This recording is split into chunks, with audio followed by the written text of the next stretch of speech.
നമസ്കാരം. സംസ്ഥാനത്ത് ലീഗിൻ്റെ നേതൃത്വത്തിൽ UDF അങ്ങനെ പറയാൻ സാധിക്കൂ. കോൺഗ്രസിൻ്റെ നേതൃത്വത്തിൽ UDF എന്ന് പറയാൻ ഇപ്പോൾ പറ്റില്ല. നമ്മൾ നേരത്തെ ഒരു വാർത്ത ചെയ്തിരുന്നു. ലീഗ് തന്നെ ആയിരിക്കും കാര്യങ്ങളൊക്കെ തീരുമാനിക്കുക. ഈ ഒരവസ്ഥ വന്നാൽ മാറാട് അടക്കമുള്ള വിഷയങ്ങൾ ആവർത്തിക്കാനുള്ള സാധ്യതയുണ്ട് എന്നാണ് ഇപ്പോൾ SNDP യോഗം ജനറൽ സെക്രട്ടറി വെള്ളാപ്പള്ളി നടേശൻ പറയുന്നത്.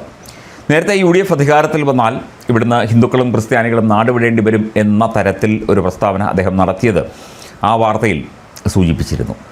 തീർച്ചയായിട്ടും ആ ഒരു രാഷ്ട്രീയ ഭീകരാവസ്ഥയിലേക്ക് നമ്മുടെ സംസ്ഥാനം എത്തും എന്നുള്ള ആശങ്കയാണ് വെള്ളാപ്പള്ളി നടേശൻ പങ്കുവച്ചത്.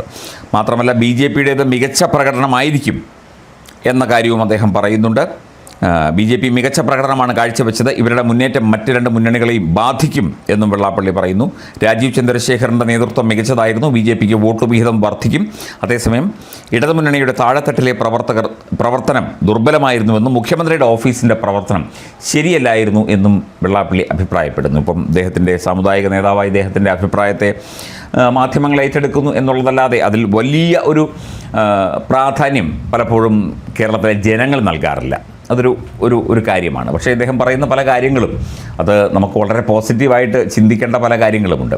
അദ്ദേഹത്തിൻ്റെ രാഷ്ട്രീയമോ അദ്ദേഹത്തിൻ്റെ ചിന്താഗതികളോ അദ്ദേഹത്തിൻ്റെ വ്യക്തിപരമായ കാര്യങ്ങളോ അദ്ദേഹത്തിൻ്റെ സംഘടനയുടെ കാര്യങ്ങളോ ഒക്കെ ചേർത്ത് വെച്ചുകൊണ്ടായിരിക്കാം ചിലപ്പോൾ ഇത്തരം രാഷ്ട്രീയ അഭിപ്രായങ്ങൾ പറയുന്നത്. എന്നാൽ പോലും അതിനിടയിലൂടെ അതിൻ്റെ വരികൾക്കിടയിലൂടെ വായിച്ചു കഴിഞ്ഞാൽ നമുക്ക് പലതും നമുക്ക് മനസ്സിലാകും. ഈ ലീഗിൻ്റെ ഈ ഒരു തരം മുസ്ലിം ലീഗിൻ്റെ ഈ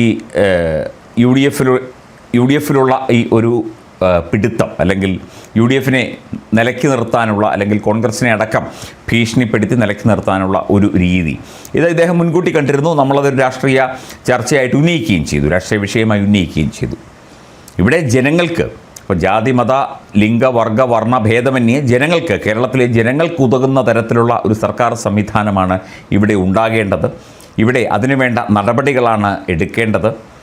ഇടതുപക്ഷ ജനാധിപത്യ മുന്നണിയുടെ ഭരണത്തിൽ വലിയ വിരുദ്ധത നമുക്ക് മനസ്സിലായി. നമുക്കതിനെക്കുറിച്ച് കൂടുതൽ അറിയാൻ സാധിച്ചു. പല രീതിയിൽ പലർക്കും പല ബുദ്ധിമുട്ടുമുണ്ടായി. അപ്പം UDF കടന്നു വരുമ്പോൾ ഒരു വലിയ പ്രതീക്ഷയോടെ ജനങ്ങൾ കാണും. പക്ഷേ ആ പ്രതീക്ഷയ്ക്ക് വകയുണ്ടാകില്ല